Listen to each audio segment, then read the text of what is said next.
Bonjour à tous, petits et grands. Aujourd'hui, Madame Lecture va vous lire Martine, j'adore mon frère.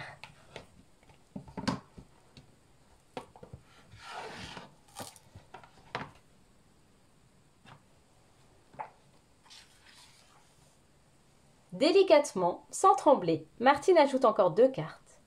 Ouf, c'est réussi. S'il te plaît, Patapouf, murmure-t-elle à voix basse, je t'en prie, ne remue pas la queue. Le moindre courant d'air serait une catastrophe.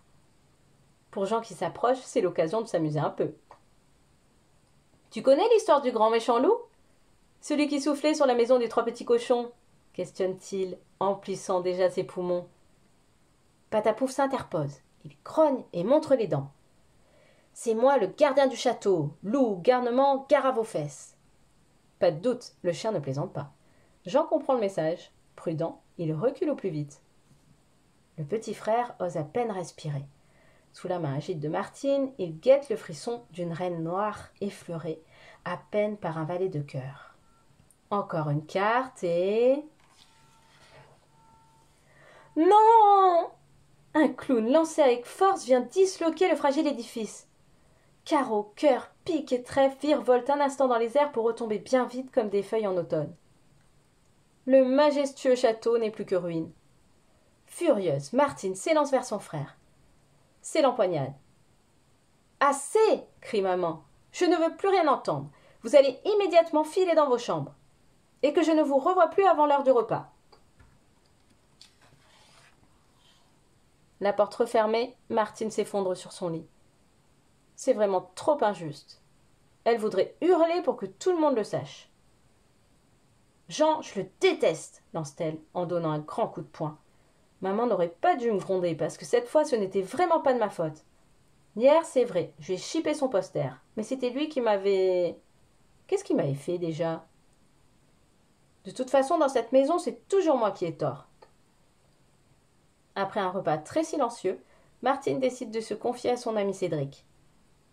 Elle est dans le bureau de papa depuis à peine 5 minutes et déjà... Tu écris un mail? Questionne Jean qui passe par là. C'est pour envoyer à qui? Insiste le curieux. Quoi? Cédric? Mais tu es vraiment amoureuse, ma parole! Martine ne peut en entendre plus. Elle explose de colère. D'un bond, avec une force inouïe, elle repousse l'importun. Elle veut lui crier de la laisser en paix, mais déséquilibré, le garçon bascule sur la petite table. Dans un fracas effrayant, le vase se brise. Dossiers et bibelots s'éparpillent en tous sens.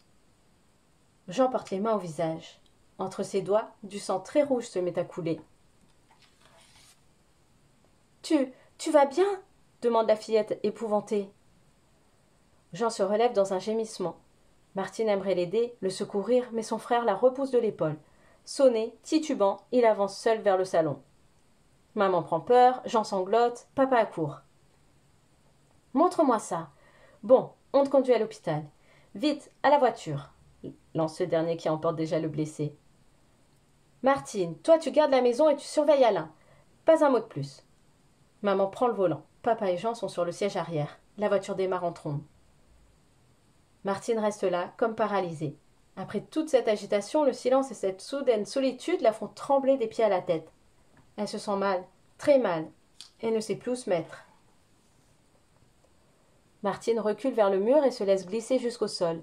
Recroquevillant une petite boule de tristesse, elle se met à pleurer.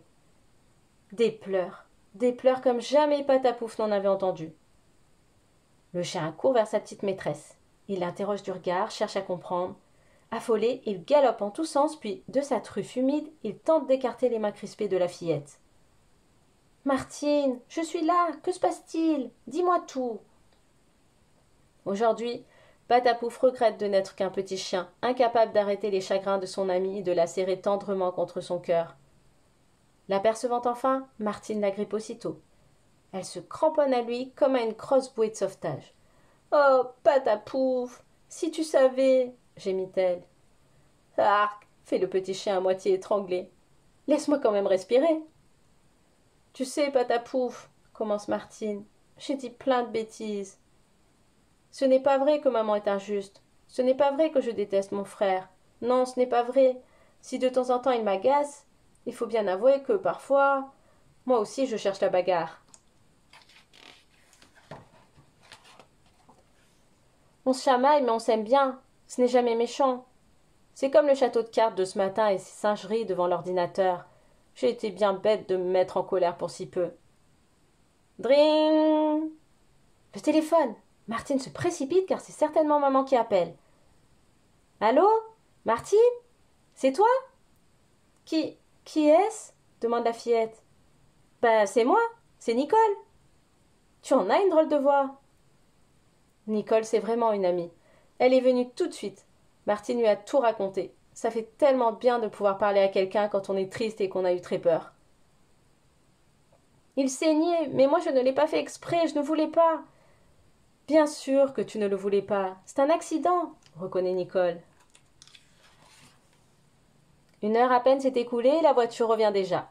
Et qui sort le premier, très fier de cette aventure? Martine! Crie le garçon. Tu aurais dû voir ça! Le docteur m'a fait une piqûre et puis il m'a recousu pour arrêter le sang. C'était avec une grande aiguille et du fil, comme pour un bouton. Nicole, venue se placer près de Martine, lui glisse à l'oreille.